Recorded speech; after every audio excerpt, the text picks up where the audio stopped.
Good evening, everyone, and welcome to our public comment session. Madam Clerk, will you please take the roll? Thank you for being here. All right, Adrian, it's your turn. Mr. Whitcomb, good evening.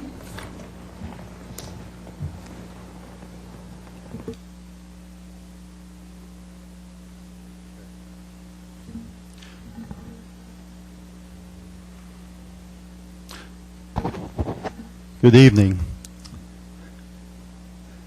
I have this PowerPoint. I know there's no way I'm going to be able to go through this whole thing.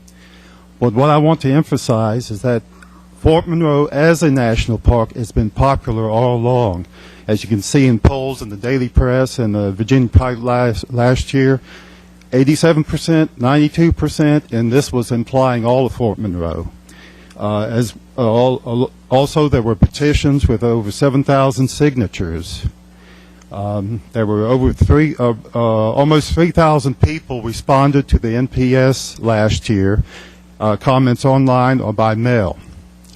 Close to 1,000 people were at the meetings. These are just a few of the photos that were taken at the meetings last year. As far as Fort Monroe, what could improve Fort Monroe National Monument? And it's our philosophy that doing the best for Fort Monroe National Monument will also be the best for Fort Monroe as a whole and for Hampton too. First of all, creating continuous experience for all visitors between the fortress and the natural areas, providing for a proper setting, opening up the views from the fortress to the bay and from the bay to the fortress, minimizing conflict by not having residents living in the middle of a national monument. They should live in the existing housing along in what we call the historic village, and maybe some in the North Gate area, but not in the Weary Quarter. And also to maintain the uniqueness of Fort Monroe.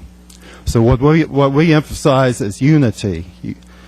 As you can see, the Weary Apartments, these buildings are blocking the view, and this view was critical. Going back to the 1860s, you had to have an open view to see the enemy coming across the bay or up into Hampton Roads, either direction. So as this map shows, this illustration shows, there was open space to the east as well as to the north.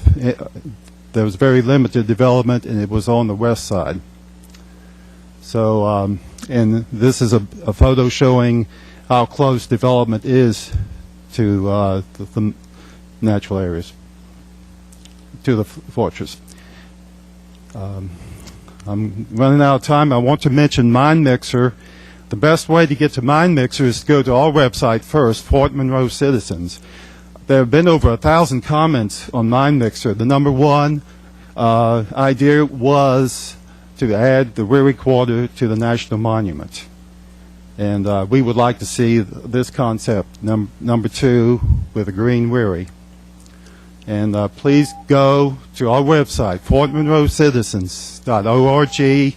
You'll see that not only this presentation, but an expanded view with more slides and links to all kinds of things. Thank you very much. Thank you very much. Have a good evening. You did a good job getting through that in 3 minutes, too, I have to say.